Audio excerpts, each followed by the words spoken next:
Informasi yang lain, saudara, mahasiswa dan forum bersama anti narkoba menggelar unjuk rasa di depan Mapores Bone, Sulawesi Selatan. Mereka menuntut Kapolres Bone dicopot dari jabatannya, saudara, usai diduga memeras tersangka kasus narkoba. Kamu mabisarakan yang terkesan narkoba, nah, sebenarnya Polda Malai. Iya. Kesan narkoba. Unjuk rasa yang Anda saksikan ini, saudara, dipicu setelah beredarnya rekaman percakapan yang diduga dilakukan oleh Kasat Narkoba Polres Bone yang meminta uang damai sebesar 80 juta rupiah kepada keluarga tersangka kasus narkoba. Massa menilai tindakan itu dapat mencoreng nama baik Polri. Untuk itu, massa menuntut agar Kapolres Bone dan Kasat Narkoba Polres Bone dicopot dari jabatannya. Polres Bone sendiri kini tengah menyelidiki kasus ini. Jika terbukti bersalah, maka akan dilakukan tindakan tegas kepada Kasat Narkoba Polres Bone.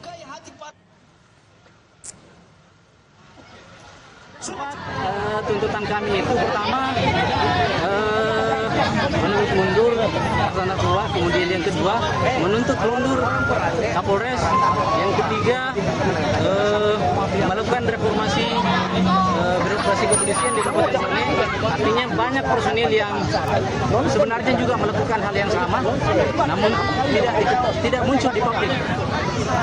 Mendesak Kapolri untuk mencopot Kasat Kanit Sat Narkoba Polres Bone sebagai bagian dari pembersihan institusi kepolisian dari oknum-oknum yang mencuri nama baik Polri. Dan untuk selanjutnya terkait dengan tuntutan-tuntutan yang ada, kami akan melaporkan kepada pimpinan dan akan melakukan tindakan-tindakan hukum terhadap oknum Kasat Narkoba terkait dengan kasus yang diajukan.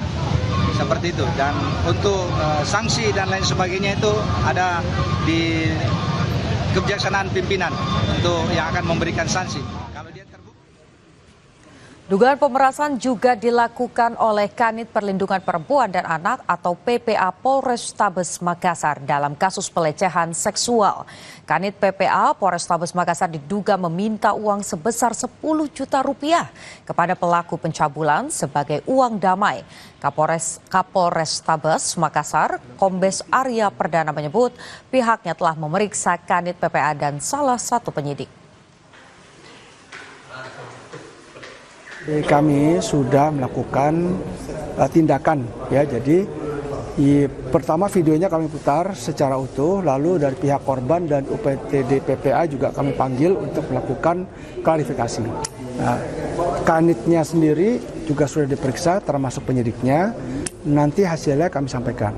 Ya, tapi tindakan dari polisian kita sudah langsung melakukan pemeriksaan. Paminal sudah turun langsung pemeriksa. Kalau sampai terbukti kita berkenakan saksi. Kita kenakan sanksi. Jangan kemana-mana, saudara, karena usai jeda ada informasi gara-gara tindakan main hakim sendiri hingga berujung kematian, polisi menangkap 4 warga yang menganiaya pelaku pencurian jemuran hingga tewas. Selengkapnya hanya di Borgo.